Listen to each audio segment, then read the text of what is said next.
Hey everybody, it's Dr. Osborne and welcome back to Monday Night Live. Pick Dr. Osborne's brain. And we are going to be talking tonight a little bit about whether or not grain and gluten can actually cause arthritis. So if you've got questions about chronic pain, about autoimmune arthritis, or about any other form of autoimmune disease for that matter, and you're looking to find some answers with your diet, you're not quite sure what to ask or not necessarily where to turn or what kind of doctor to look for, we're going to be going through and answering a lot of those questions for you tonight.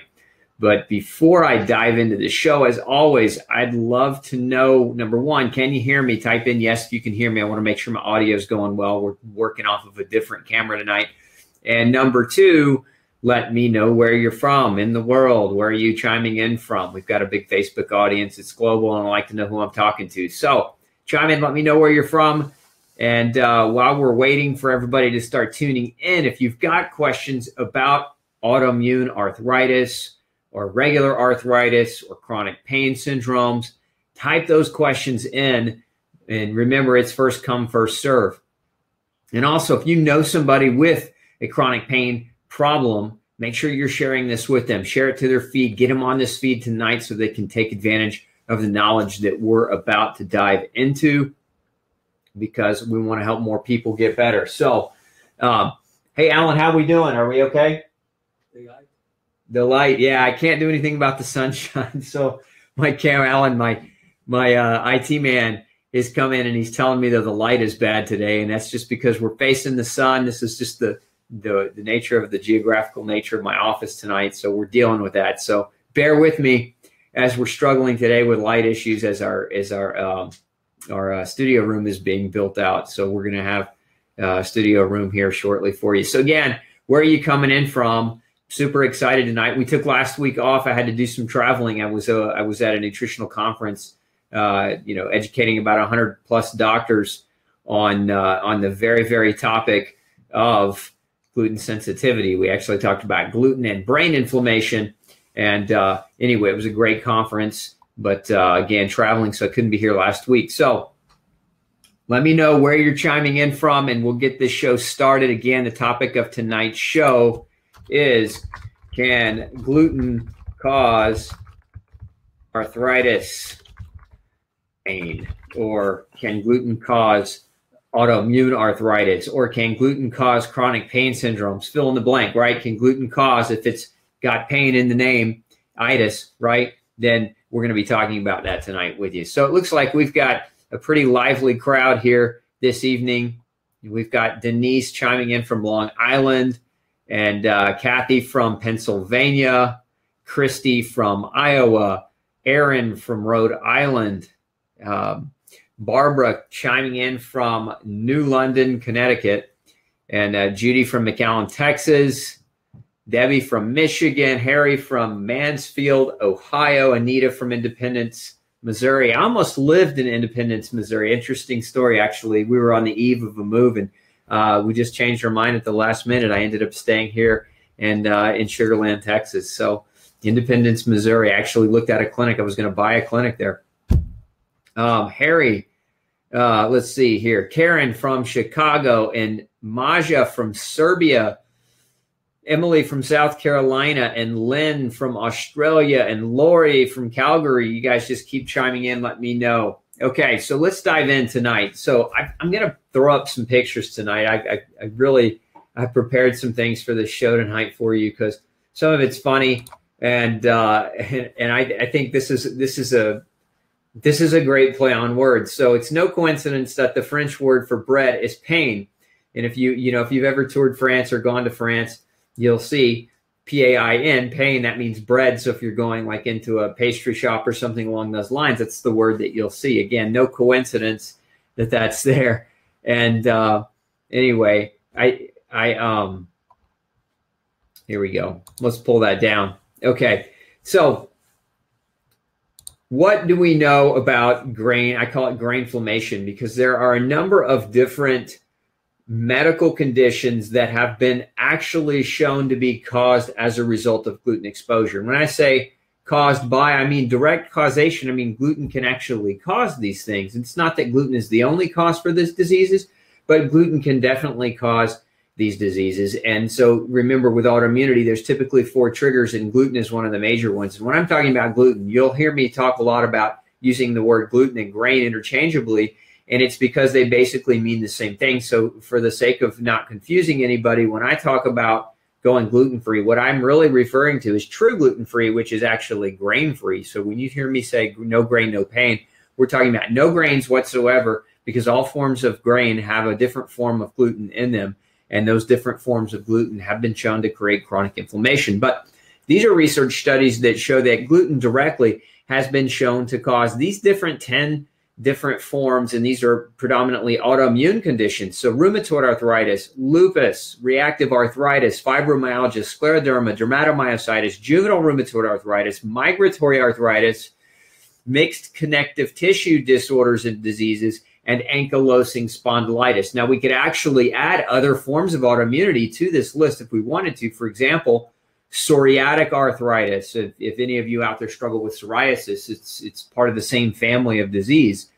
So psoriatic arthritis could actually be on this list, and we could add another reference and make, to make that claim very, very easily. Other forms of arthritis that we know gluten can induce that are non-autoimmune in nature, one of them is basic inflammatory osteoarthritis, meaning it can prematurely damage and age your joints and your muscles. So it doesn't matter whether you're struggling with a form of autoimmune arthritis or whether you're struggling with a form of what doctors typically call age-related arthritis. The answer is grain can cause that, gluten can cause that, and you want to be aware of that. So again, I'm putting this image up here, those references there, if you can make those out. If you can't, you can always visit us at glutenfreesociety.org, where we have those references listed if you want to go read more about them. If you have these conditions, if you're watching and this is the first time you're hearing this information, first of all, shame on your doctor for not being more proactive in your care. And second of all, welcome to the group and welcome to the show. And we plan on enlightening you much, much more this evening and in the future as you tune in. So again, gluten we know can contribute to a number of different forms of arthritic diseases, not just simply, one or two, but we're talking about a whole plethora, a laundry list. I want to talk a little bit too about let's see if I can pull this up here for you. Yeah, so we'll throw this up in the feed here. And so what we're looking at here is basically it's a breakdown of information that I think you should have. So according to researchers, people with the following painful conditions, and again, this is coming out of an orthopedic journal. So remember a minute ago, I was talking about autoimmune diseases, but according to researchers, the people with these following diagnoses should be tested for gluten sensitivity. And so again, these are more types of musculoskeletal conditions that are known or have been shown to be caused as a result of gluten. Now, there's a little bit of overlap, but not much. So number one, osteomalacia, which is a type of bone disease, osteoporosis or bone loss, recurring bone fractures. So if you're struggling with repetitive bone fractures, you don't know why, or if you're easy to fracture, that could be a sign again of osteoporosis. Arthritis, again, I'm blanketing that statement because predominantly we're talking about what kind of arthritis. Lots of different kinds of arthritis. Erosive spondyloarthropathy. This is a form of autoimmune arthritis. Chronic anemias, which chronic anemias are notorious for causing pain, and we'll get into that in just a minute. Type 1 diabetes mellitus, which can disrupt blood sugars and insulin function, and that can lead to and contribute to muscle pain and aches. Amenorrhea, which is a lack of a cycle for females, and then early menopause. So the orthopedist or trauma surgeon should be aware of suspected celiac disease in patients who do not respond adequately to the standard treatment of pain related to the musculoskeletal system. What I just said to you is a direct quote from this study. Again, the orthopedist or trauma surgeon should be aware of suspected celiac disease in patients who do not respond adequately to the standard treatment of pain related to the musculoskeletal system. So that's, again, taken direct quote from a major orthopedic journal on the topic of gluten and grain-induced pain. So you've got to keep these things in mind. These are not just things that we're making up or creating to grab your attention and to be inflammatory. These are actual, real situations that people are told they have a disease, a painful chronic inflammatory arthritic type of condition, either because they're getting older or because it's genetic and there's nothing they can do about it. And so shut up and take your medication. It's what a lot of people are being told. Those are the facts. The problem with that is the shut up and take your medication. And again, I don't want to put words into some of the great doctors' mouths, because there are a lot of great doctors in the world, but a lot of people, I should say a lot of doctors, that's basically what they tell their patient is that, there's nothing you can do, take your medication. And the problem with that is medications themselves, right? This is another, another bunch of statistics that we can talk about as far as the medications are concerned. So understand that 16,500 people every year die as a result of treating their pain with standard pain medications. And when I'm talking about what kind of medication, in this case, we're simply talking about non-steroidal anti-inflammatory drugs like aspirin and ibuprofen or Mobic or naproxen. So 16,500 people die every year from the proper use of these medications to treat chronic pain syndromes. Part of the reason they die is because of the side effects. Some of these drugs, they have side effects that cause occult blood loss. They can cause severe anemias. They can cause mucosal erosion in the stomach and mucosal erosion in the intestines. And that can lead to more food allergies and more additional gastrointestinal types of problems. So it's very, very important that you understand that the appropriate use of pain medications, and I'm just talking about the baby ones. I'm not talking about the opioids, which are responsible for more than 30-some-odd thousand deaths a year. I'm just simply talking about the 16,500 deaths a year that are caused by the baby drugs, the aspirin, the ibuprofens, those types of what are called non-steroidal anti-inflammatory drugs. So again, don't think of pain as something you want to take lightly, because even these over-the-counter medications can be extremely hazardous to your health if you're taking them aggressively and chronically for pain. I just had somebody visit the practice a few weeks ago, and one of the things they told me was, I just take ibuprofen every time I want to go ride my bike, and that way I can still ride my bike. And they ride their bike 3 or 4 times a week, and they're popping 800 milligrams of ibuprofen, which is a very, very high dose. It's basically a prescription dose that, again, can cause erosion and bleeding of the stomach at doses as low as 200 milligrams. They're taking 800, 4 times that dose, several times a week consistently, again, just so that they can mask the pain without addressing the problem. Very, very important that you look at whether or not that's something that you're doing, because if you are doing that, if that's the approach, if that's what the angle that you're taking, you could be setting yourself up for mega failure, because one of the other side effects of non-steroidal anti-inflammatories is leaky gut. And one of the precursors to autoimmune arthritis is leaky gut. So if you've already got an autoimmune arthritis diagnosis and you've created a leaky gut scenario through your pain medications, understand you're just perpetuating and prolonging a leaky gut scenario. You'll never actually get through or break through that leaky gut and get that problem resolved, as long as you're taking the pain medication as a means to mask the symptoms of your pain. So again, that's the answer in this is not just necessarily to medicate. The answer in this is to find out where the pain is coming from. And so again, that's the topic of tonight's show. Can gluten cause arthritis pain? So I've shown you some research already linking a number of different autoimmune types of problems, as well as a number of non-autoimmune types of pain-based problems to gluten and grain exposure. So very, very important that you understand those connections are actually real. And those of you who don't know or haven't heard of No Grain, No Pain, which is my international best-selling book, and you haven't picked up a copy and started reading it, highly recommend that you do that, because it might just save your life, and I mean that very, very seriously. Let's see. I'm going to show this because Judy's chiming in. Judy's saying, I have dermatomyositis and lupus. Started the grain-free process 2 weeks ago. Dramatic improvement on my rashes. So already the skin rashes sounds like are starting to to clear up. Thanks for sharing that, Judy, because I know a lot of people that are listening may also be struggling with something similar, and that information might just very well help them make a decision about moving in the right direction. Okay. I liked this image. This was funny. I was traveling a while back, and we were crossing up in northern Texas. We were traveling, going up into Colorado. And so as we were crossing up into northern Texas, we came across this sign. And that's what I mean. You can't make this stuff up. The sign says grain terminal. Now, again, this is a pun, right? A play on words, if you will. Grain terminal, as in grain is terminal. Ha ha. It is. Again, you just can't make this stuff up. It's perfect timing on that. As we were driving by, I saw I had to snap that picture. Wanted to also bring up another topic as we're talking about this tonight, because one of the struggles with arthritis is not just in humans, but it's also in dogs, right? So dogs also struggle. A lot of dogs struggle with autoimmune pain. I'm going to tell you a short story. I was in my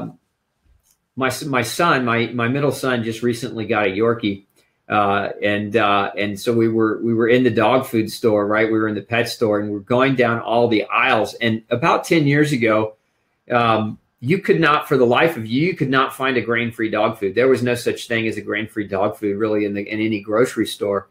And we went in. I think it was PetSmart or one of these major dog food chains.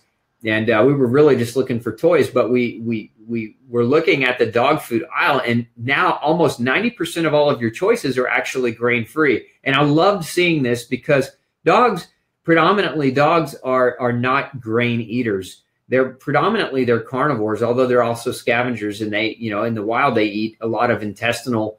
They eat the organ meats, and they eat a lot of intestine. You can feed your dog tripe, you can feed your dog raw food. This is what dogs' digestive tracts are designed to do. But dogs struggle very, very strongly with arthritis. In essence, we see more dogs today developing arthritis as a result of the horrific dog foods that are being processed with corn gluten and wheat and the rice fillers, because dogs are not designed for this garbage either. And so it can make them just as sick. So do me a favor, if you love your dog, feed them grain-free. And if you love your dog, click like right now, because that actually is a picture of my little Yorkie, Maggie. And, we've been feeding her raw. She actually eats tripe, which is the intestinal lining and filling of the cow. And then she also eats a little bit of raw chicken every night. We don't feed her any processed food, just like we don't feed anyone in our family processed food, because our dogs are our family. So again, this topic is deeper than just you. It also goes over to your pets. So if you own a dog and a cat, dogs and cats both, you might want to consider looking at what you're currently feeding them, because they may be developing chronic autoimmune pain and cancers and other problems associated with the type of food, the type of kibble that you're feeding them. I always like to say, if you're feeding your dog the same exact food every single day out of a bag that's highly processed, think about if you were just eating chips out of a bag, highly processed every day, how good you would feel, right? And ask yourself if your dog is more important to you than that. Again, I love animals, and I love my dogs. And, a lot of people go through and they're taking their dog back and forth to the vet, and they're struggling aggressively, and their dog is super sick. And understand that your dogs need to be grain-free as much as you might need to be grain-free. Okay, let's see here. Question coming up. Can gluten cause white matter lesions on the brain, and can gluten cause memory loss? Double yes to that. There are a lot of research studies that show gluten causing a demyelinization. There's actually research linking multiple sclerosis, which is a demyelinization, which is a deterioration of white matter or myelin. And so, yes, the answer is gluten can cause white matter lesions on the brain, and it can cause memory loss, and it can also cause epilepsy. There documented research, and I've seen it directly in people coming through the practice, responding, who have had epilepsy and respond very, very well to a grain-free, gluten-free diet. In essence, they quit having seizures. A lot of them do. Gluten can also cause and affect the brain along the way of schizophrenia. So there are linkages to gluten and grain and schizophrenia, as well as bipolar disease, as well as diseases like ADD and ADHD and chronic neuropathy, migraine headaches. So there are a number of different neurological conditions that gluten can impact or that gluten can help contribute to. So great question, Emily. Thanks for asking it. Let's see here.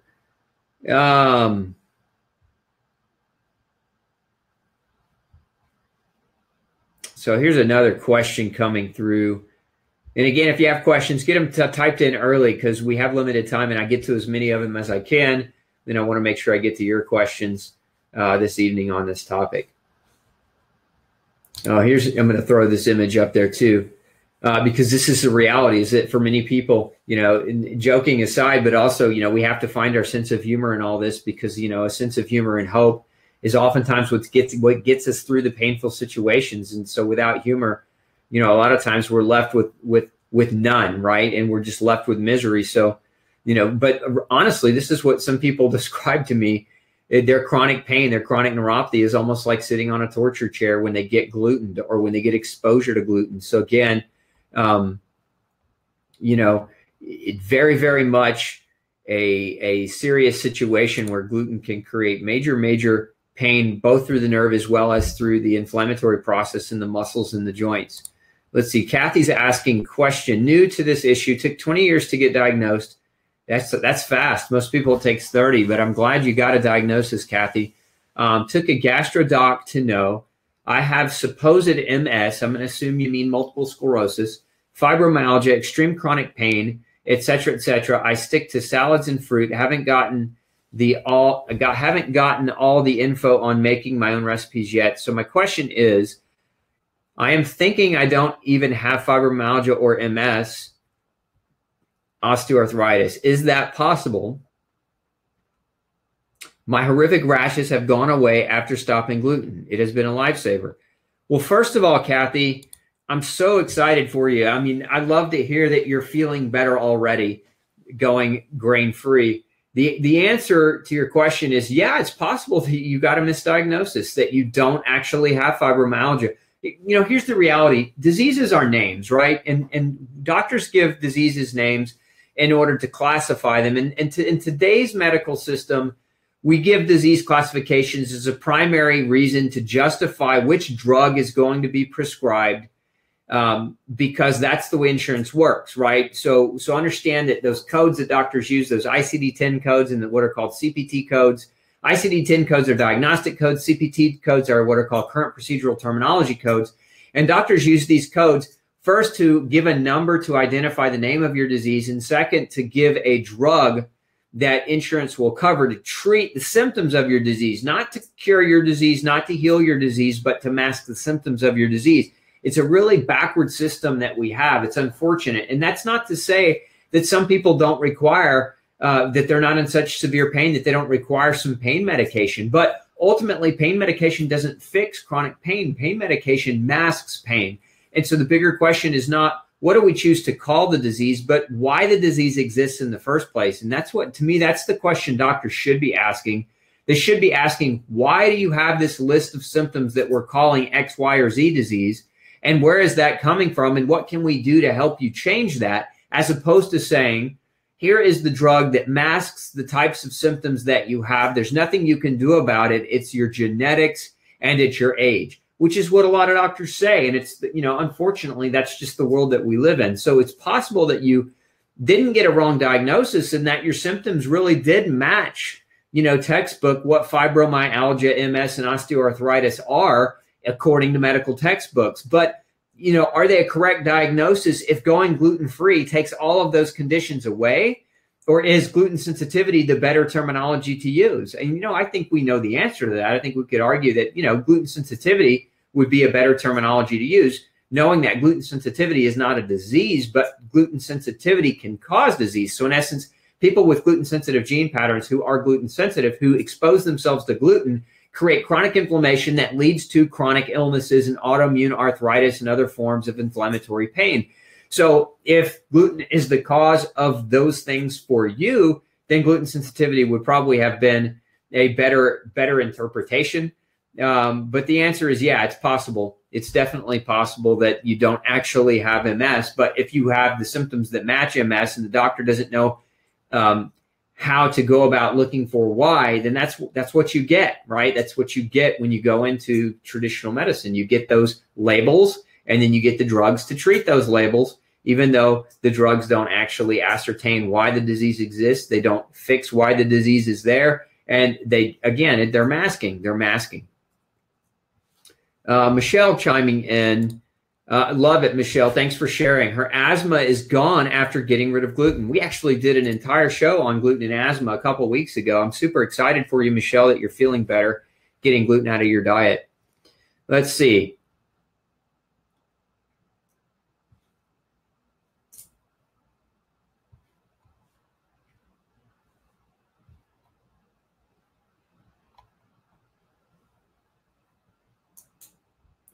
Sorry, we got some long questions in here. So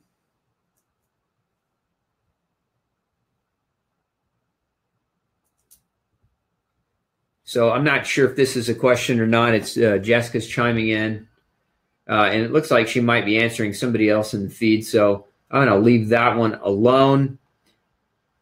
Let's see, another one. I was so bloated and tremendous bowel problems, which is so much better, but still a problem. Yeah, so depending on how long you've been gluten-free, for most people, it takes at least, if gluten is the only problem, it can take a couple of months to get it all out of your system. Remember that even small amounts of gluten exposure, even 20 parts per million exposure, has been shown in research to create an inflammatory response for as much as 2 months. So a lot of people say, oh, I tried gluten-free for a week and it didn't work. You can't do that. First of all, it takes 12 weeks to learn how to go gluten-free properly. And if you tried it for a week, you probably made a ton of mistakes. Secondarily, if you're going gluten-free, you've got to be grain-free if you're doing it right. Most people make that mistake. That's one of their biggest mistakes.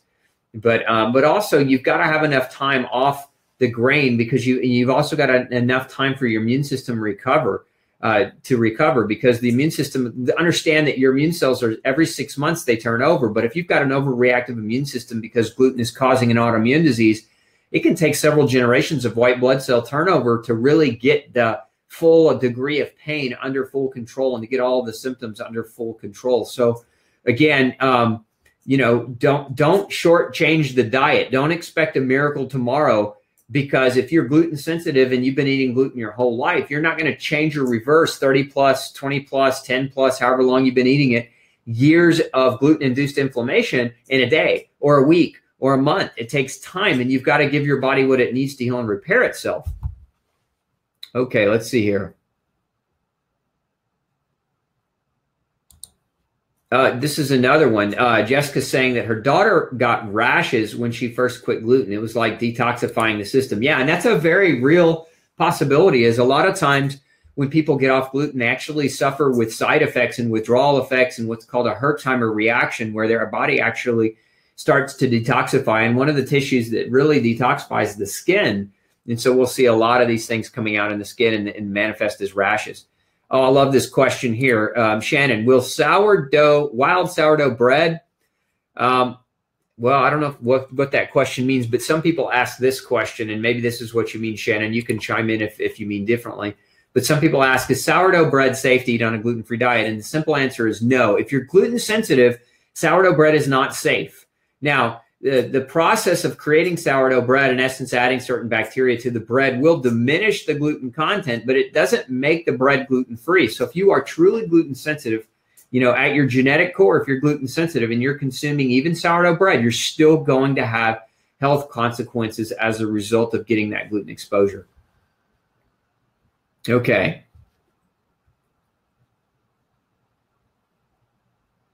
Oh, love this. Jessica, thanks for chiming in. She says, I have lupus, so does my daughter, and also juvenile arthritis, and even her puppy had arthritis or has arthritis. Ironically, we went grain and dairy-free, and they are so much better. I love hearing those success stories of people changing their diet and changing their dogs' diets too. That's even better. Karen said, I feed my dog grain-free. She's better. Kathy says, yes, grain-free dog food. Love it. Love it. Let's see here.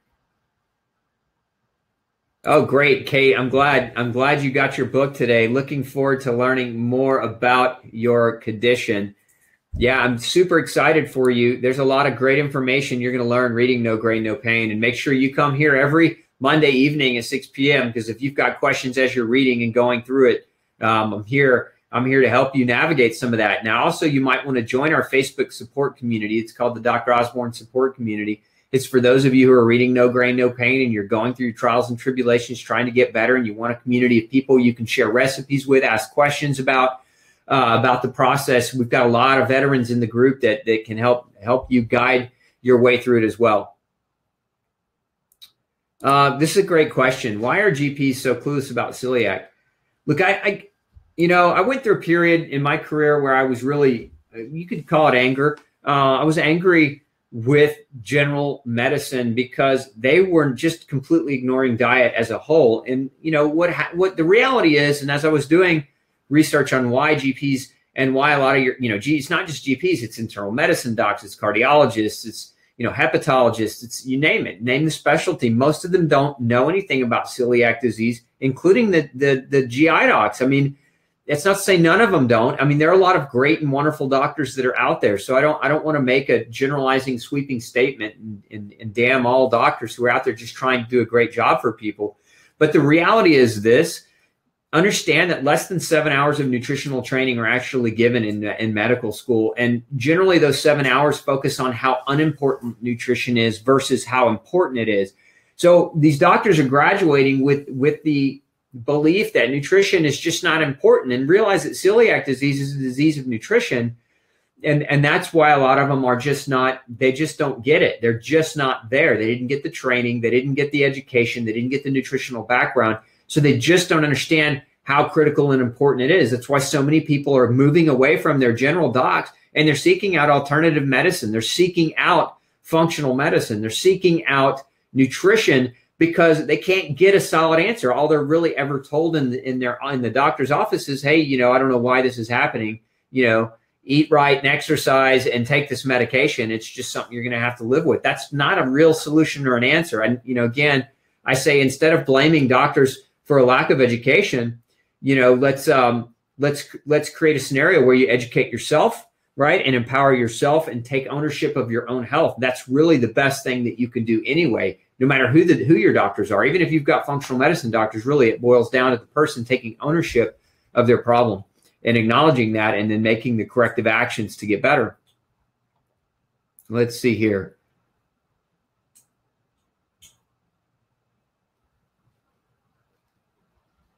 So Kathy, again, chiming in, my brain is filled with lesions. It's everywhere. That is where the MS diagnosis and demyelinating cerebrovascular disease came from. Can the brain heal with going gluten-free? The simple answer is yes, but nobody can predict the future. So there could be other factors involved in your brain lesions, in your demyelinization.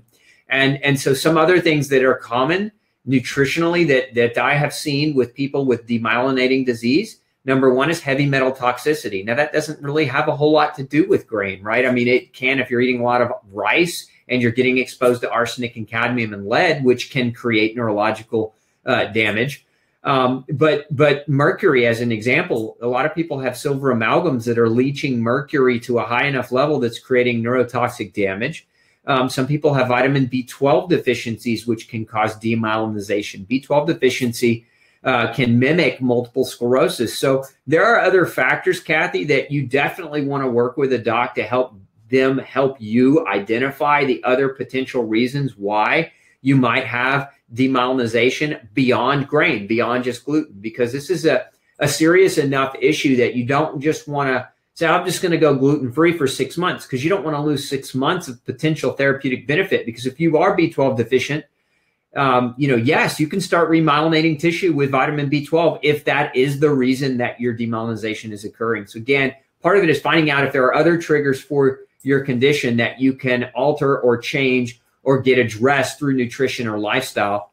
And very, very important, I wouldn't go it alone. Find yourself a great functional medicine doc to help guide you and to run the appropriate type of testing, because that's really where you're going to get deeper answers to that situation. Let's see here. Andrea, I was continually told I was developing MS. Now, welcome, Andrea. I haven't seen you on the show in a while. Glad to see you here tonight. Your story is such an amazing story. I love it when you jump on and chime in and share with other people who are struggling with similar issues, but just earlier on than you are in your journey. Let's see here.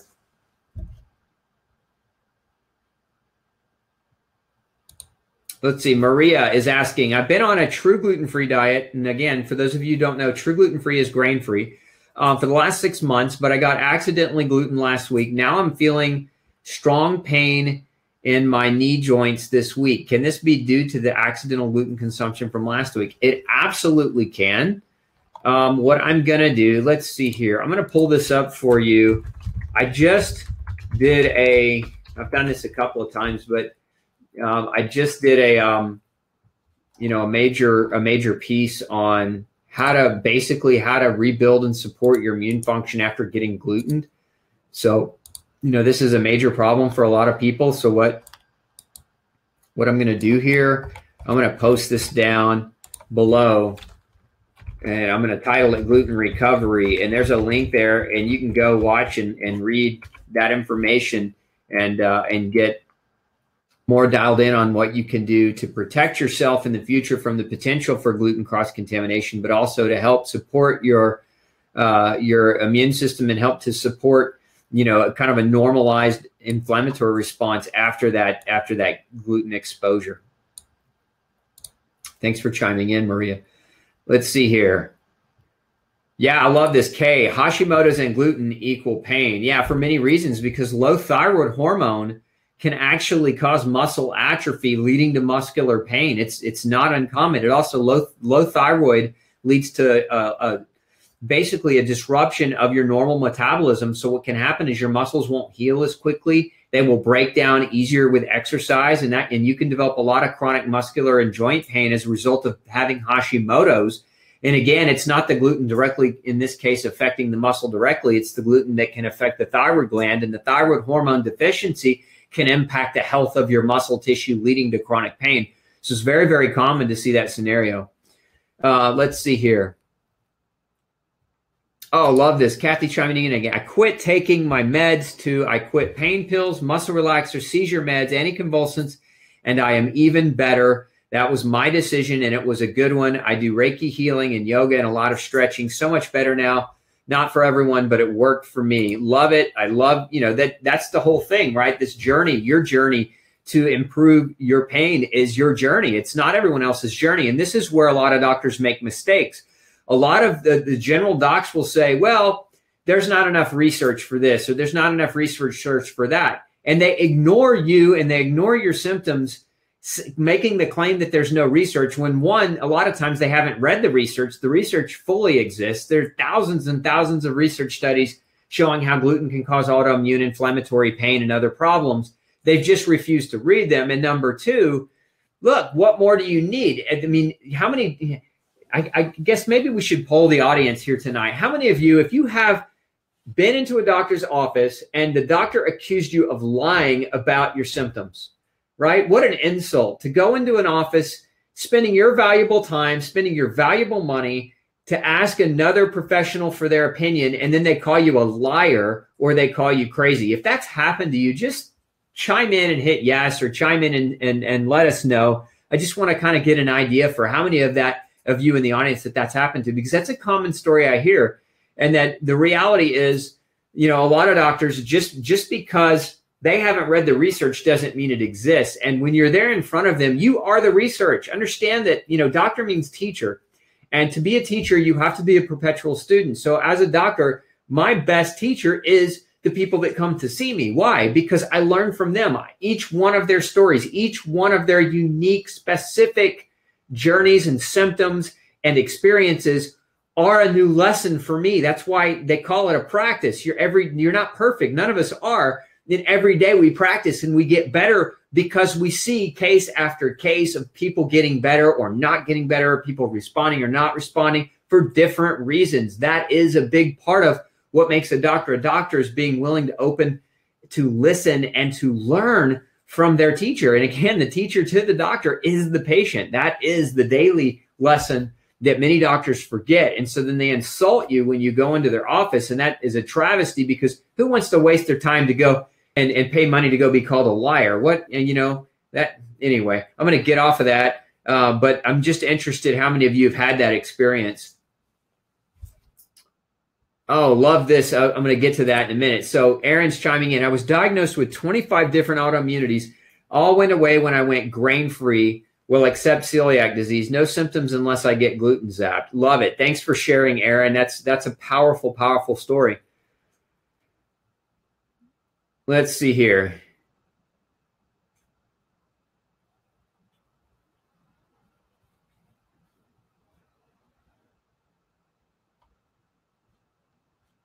My 12-year-old has asthma. Is going gluten-free a way to go for him?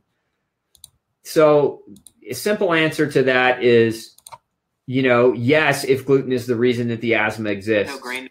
And so what I mean by that is, you know, it's hard for me to guess at that, but, you know, a lot of people with asthma and with struggling with asthmatic symptoms do really, really well going on a gluten-free diet. So, you know, the simple answer is, yeah, if gluten is part of what's creating that problem, then yeah, it absolutely could be extremely helpful. So, you know, what I would do is I would take him, just, you know, you can go through the no grain, no pain protocol. It's a 30-day protocol. And if his asthma improves and his need for steroid inhalers and his need for meds, you know, reduces during that time frame, you'll have pretty good answer as to that question. Okay. Oh, Andrea chiming in. It took me a year and 2 years to start regaining my memory and cognitive abilities. So in essence, it took a long time. And that's what I was talking about earlier, is that you don't just go gluten-free and repair 20 years worth of damage plus in, you know, in a month, in a week. You might feel better in some ways. You might get dramatic improvement in some ways, but the damage and the healing process can take, in my experience in helping clients, it's, you know, 18 months to 3 years is generally a good rule of thumb for realistic expectation.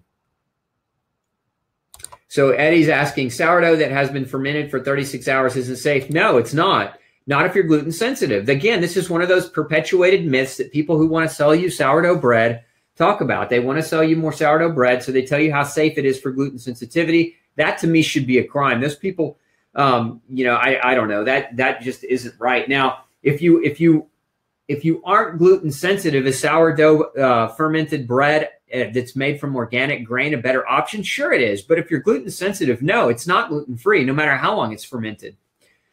Is Glucerna safe? I don't recommend it. Glucerna is nothing more than just corn syrup, genetically modified corn syrup with synthetic vitamins added to it. It's a horrible, horrible drink. Remember the golden rule in nutrition: you can't get healthy eating things that aren't healthy. You can't restore your health eating unhealthy food. It's you know, it's you know, fundamental law, right? What you put in is what you get out. Oh, okay. Another question about the Yorkie. So if you've time, do you mix her meat with anything else or add as supplements to her diet? So with her, I don't mix anything with her meat because we give her tripe, and tripe is the intestine of the cow. So there's a lot of grass and there's a lot of plant-based material within that tripe. So they get a lot of great nutrition from that. We do supplement with a dog multivitamin. So I supplement myself with a high quality grain-free multivitamin. I do supplement my dogs in the same fashion. But as far as other types of supplements, you know, not unless they have issues that are cropping up. And generally, when you feed your dogs raw, they don't have issues cropping up. They do really, really well.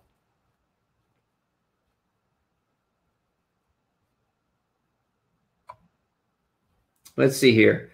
Kathy, question: is it the lectins that cause gluten-free grains to cause? Okay, Kathy. First of all, there's no such thing as a gluten-free grain. And I say that for clarity, because I want you to be clear, and I want you to understand. Now, lectins can create problems in those other grains. So if you're talking about, for example, rice and corn and millet and sorghum, these are other grains that traditionally doctors will call them gluten-free, but they're not gluten-free. There's no such thing as a gluten-free grain. you should read No Grain, No Pain, because it spells it out in much greater detail for you. But I want to be very, very clear so that you understand that there's no such thing as a gluten-free grain. All grains, by definition, have to have gluten in it. But gluten, the gluten definition that the FDA says, here's what we're going to call gluten on a food label, is only in reference to one form of gluten. It's called alpha-gliadin, and it's only found in wheat, barley, and rye. And that's why so many people are confused on that issue. So then the follow-up to that is, and if so, is it possible to eat grains like red sprouted organic rice in small amounts? No, not if you're gluten sensitive. Again, I say no under the preface that we're making the assumption that somebody has gluten sensitivity genes. If you have gluten sensitivity genes and you're consuming grain, it's going to catch you. It's going to create inflammation. Just like if you go underwater and try to breathe, you're going to choke. It's genetic. If you have the genes that will recognize the gluten family of proteins as an enemy, you're going to have a reaction to gluten no matter what type of grain that you're eating. And that's what you need to understand. Okay.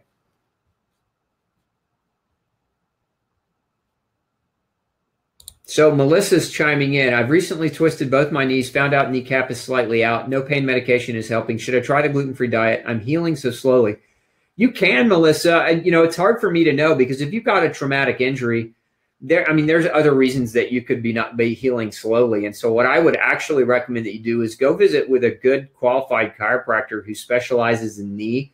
If you're looking for somebody with, they have extra abbreviations behind their initials, so they would have CS certified, CCSP would be the initials, CCSP, that stands for Certified Chiropractic Sports Physician.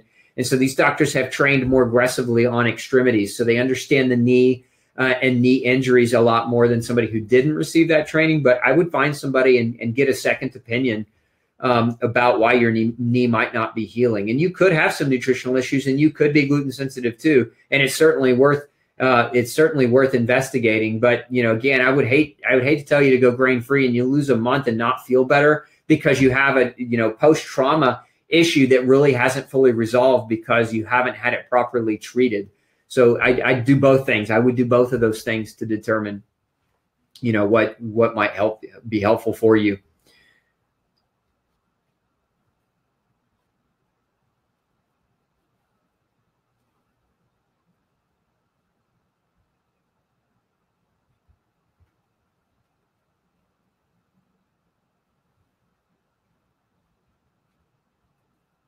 Another question, Aaron's asking, what was the name of the Facebook support group? That was the Dr. Osborne support community. So if you type that, you'll have to request to join and answer the questions.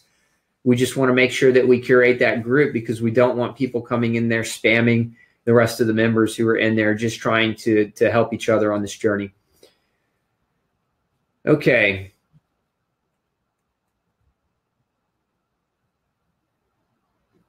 Yeah, Sherry's just saying her son had grand mal seizures from gluten. It's almost impossible to avoid it, but his neurologist says that that's not a thing. You know what's funny about that, Sherry? If you Google search, there was a show on Discovery. It was the Discovery Network. It was years ago when they had this show called Medical Mystery, or Mystery Diagnosis was the name of the show. And then one of the episodes was actually about a young boy with grand mal seizures. And they actually found out that he had the grand mal seizures because of celiac disease. So interesting. If you want to look that up, you can go watch it. It's actually, you should send that to your neurologist. Look, the more all of us, including you guys, put this information in the front of these doctors. Look, maybe they're not going to agree with it, but if they hear it 1,000 times, look, they've got to at least start. It's going to start molding the way their thought processes work. And that's what we really want. We want to make sure that they're moving at least in the direction where they're not just scoffing at you when you go into the office. I mean, so many of you chimed in yes. If you were, when I asked you that question earlier, where you go in and you get called a liar, or you go in and you basically get scoffed at because the doctor doesn't know what's wrong with you, or because you don't want to just take a medication and mask your symptoms. I mean, a ton of you chimed in yes there. Yeah, so Helen said a GP in the UK laughed at me saying leaky gut didn't exist. It's funny because if you type in leaky gut in the National Library of Medicine, which is the largest database on research studies in the world, you can find hundreds of articles and hundreds of research studies confirming the presence of leaky gut. So, one of the things you can do is go to that website, and you can pull that stuff up. And so when they try to laugh at you, then you can just show it to them and say, well, why does the National Library of Medicine have all these different research studies about the existence of leaky gut? Maybe you need to go back and get some more continuing education before you start laughing at your patients. Let's see here.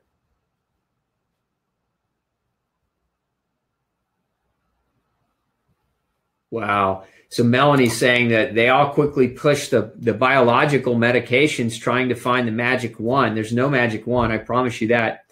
In the meantime, causing kidney damage, liver damage. None ever suggested going gluten-free. You know, it's funny because when I worked in the VA hospital in my undergrad or in my graduate work, doing my graduate work, one of the first things I found in the medical literature was the gluten-free diet helping chronic pain. It was not a hard stretch for me to even find that. And the reason I even started searching for it because I was frustrated with the lack of improvement with the standard rheumatological, drugs, which were predominantly non-steroidal anti-inflammatories, steroids, oftentimes coupled with what are called DMARDs, disease-modifying anti-rheumatic drugs, and then also the later stage, the biologics.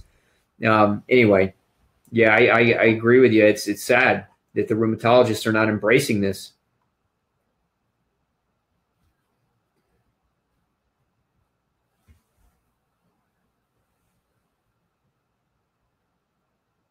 Yeah, so many of you are just chiming in about how you were called a liar, how you were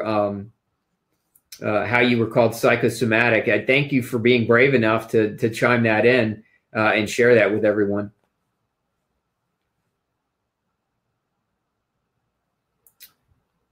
Miriam's chiming in. I just went gluten-free and I feel better. I'm glad to hear that, Miriam.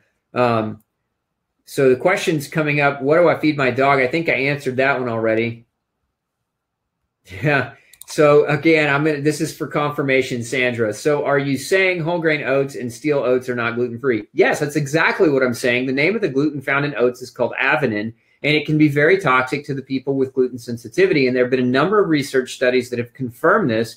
And beyond the research studies, I see this day in and day out of my practice. I see people thinking that oats are gluten-free because that's the way the labels and the labeling law works. And they're coming in, they're telling me they're on a gluten-free diet, and they're still struggling, and they're still having problems. And we test them for genetics of gluten sensitivity, and the results are positive, and we get the oats out of their diet, and lo and behold, they get better.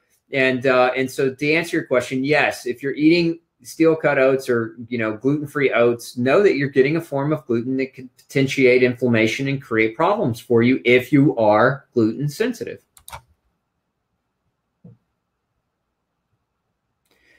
So Kathy's asking, she says her sister's watching, and so she's asking, what's the best testing to do to get an answer? If you're talking about gluten sensitivity, there's only one test I recommend. All the other ones are misleading, and a lot of the reasons they're misleading is because so many people with gluten problems have immune problems. And so when we're using the immune system to try to isolate and identify what they're reacting to or whether they're reacting to gluten, we sometimes get false negative test results. It's a very prominent problem. So for proper gluten testing, it's genetic.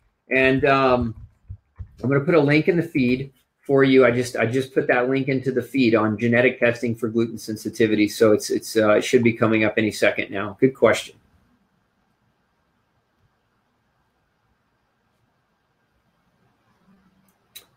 So again, we got Rachel chimed in. As long as the oats are labeled gluten-free, they are good to eat. No, that's not true, Rachel. And again, I'm not saying that to pick on you or any of you. I just want clarity. This is an environment where we're trying to learn and we're trying to teach people and lead them away from the myths of what we've all been trained to think in the past. And again, gluten-free oats don't exist. All oats contain avenin, which is a form of gluten. Not all oats are cross-contaminated with alpha-gliadin, which is the type of gluten that the FDA recognizes, and that's found in wheat, barley, and rye. So when you see gluten-free oats, what that means is that they've tested those oats for alpha-gliadin, but understand that oats, by definition, have gluten in them. Again, I hate to sound like a repeating record, but I just want clarity for the audience here. I don't want anybody walking away from the Pick Dr. Osborne Brain Show and being confused on grain or gluten issues.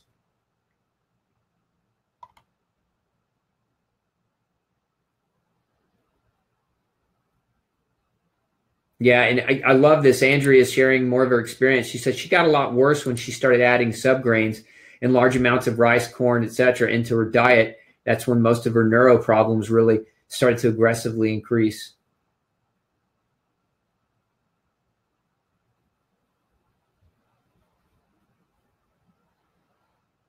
Okay, so question is, how long does it take to reverse symptoms? It's different for different people, and there are variables. So it depends on the variables within your situation. So for a lot of people, for example, going gluten-free may not reverse, white matter issue if the person's also vitamin B12 deficient and iron deficient and vitamin B2 deficient and vitamin C deficient, because you need those nutrients for healing, to support the healing process within the nervous system. So again, it depends on if there's other things going on. That's why when I said earlier, I said, if you have something that serious that you've been diagnosed with, don't mess around with it. Find a qualified functional medicine doc who understands this stuff really well, who can help you.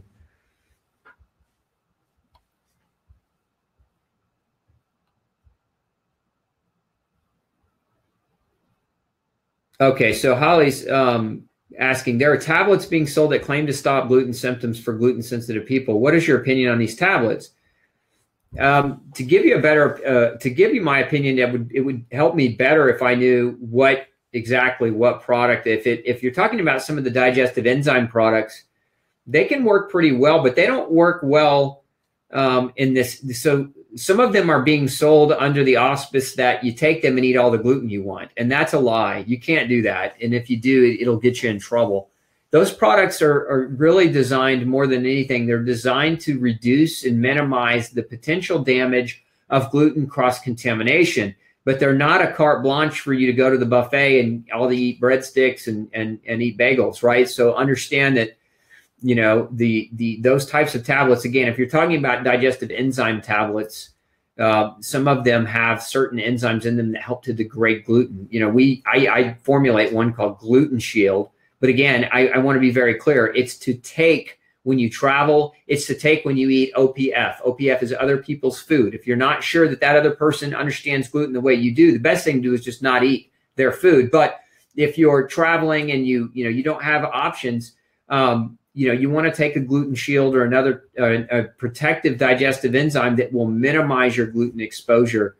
Again, that doesn't give you permission to just blatantly eat gluten. But again, you might get a salad and somebody accidentally cross-contaminated your salad with breadcrumbs, sprinkles, or something along that line. So those products are not designed to eat gluten. They're designed to protect you from small, trivial amounts of potential cross-contamination that you might accidentally get exposed to.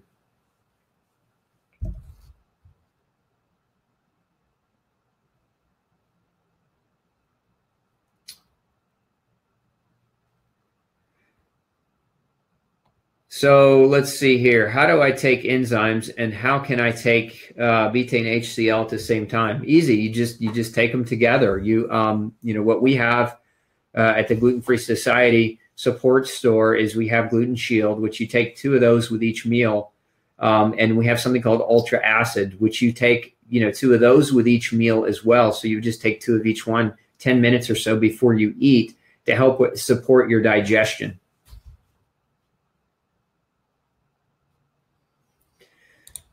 So Rachel's chiming in, and Rachel's chimed in a few times. So aren't they only finding gluten in oats only because they grow them in wheat fields? No. Again, Rachel, it's evident to me that you have not read No Grain, No Pain, and I would just really highly recommend that you go read it, because if you're gluten sensitive, it sounds like you might be eating rice and that you might be eating corn and oats, thinking that they're gluten-free, and that you haven't yet learned about gluten-free whiplash, and you haven't yet learned about some of the other forms of gluten that are not the traditional forms of gluten that everyone is talking about. They're actually other fractions of gluten, and I would highly, highly encourage you to go read that, because what I don't want to see happen, Rachel, is that you just go on with a traditional gluten-free diet and keep eating other grains, and then you go through this whole gluten-free whiplash phase where you start getting ill and you start developing inflammation, and then you don't know why. So I highly recommend that you read it. No Grain, No Pain book.com if you want to pick a copy up. But I'd highly recommend you get your hands on one if you've been diagnosed with gluten sensitivity or celiac disease.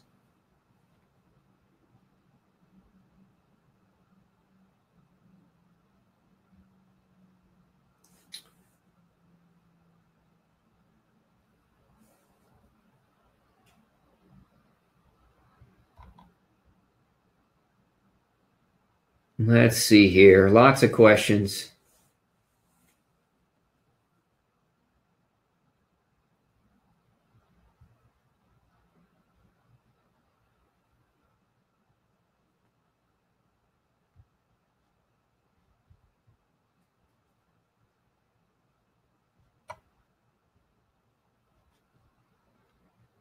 Oh man, there's so many questions and some of them are pretty long. So I'm just kind of trying to scroll through and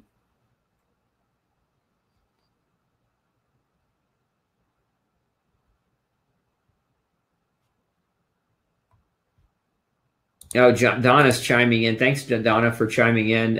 So she said, based on the title, I wanted to chime in that when I removed gluten, all grains, and also eliminated allergens and took supplements to fix deficiencies, my chronic joint pain went away. I think getting away from sugar and other processed foods may have also played a part since I was changing a lot. There's no doubt about it. Absolutely. Let's see. Bliss is asking the book again. Yes, No Grain, No Pain. You can pick it up at Amazon. You can pick it up at Barnes & Noble, major bookstores. It's in multiple different languages, you know, depending on what your language is. We've got Chinese versions and German and Polish and Turkish versions. Does your book address gastric reflux? Yeah, it does. It addresses a lot of different things, but gastric reflux, there are actually a number of case studies in the book where that was one of the bulk of people's symptoms as part of identifying gluten sensitivity was GERD, gastroesophageal reflux.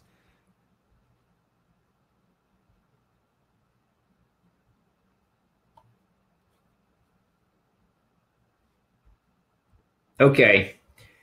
So it looks like I got through most of the questions. We're kind of at the end of the hour. So again, look, if you know somebody who's going to benefit from the information that we're talking about every Monday night on the Pick Dr. Osborne's Brain Show, please share it with them. That's my reward. When you share my message with the rest of the world who could be helped by it, that helps me reach my mission. If those of you who don't know me, this is your first time, you know, I have a global mission to reach 100 million people who are suffering with chronic illness and don't have answers from their regular docs, and they're really just searching for answers. You know, it's my mission and my goal in life to help 100 million people. And if for every share that you have, for every time you turn somebody on to the show, you know, that helps me reach and obtain that mission. So thank you if you're doing that. You know, make sure every Monday night, 6 p.m. Central Standard Time, we do the Pick Dr. Osborne's Brain Show. And you're welcome. It's free. You can always come back and join us.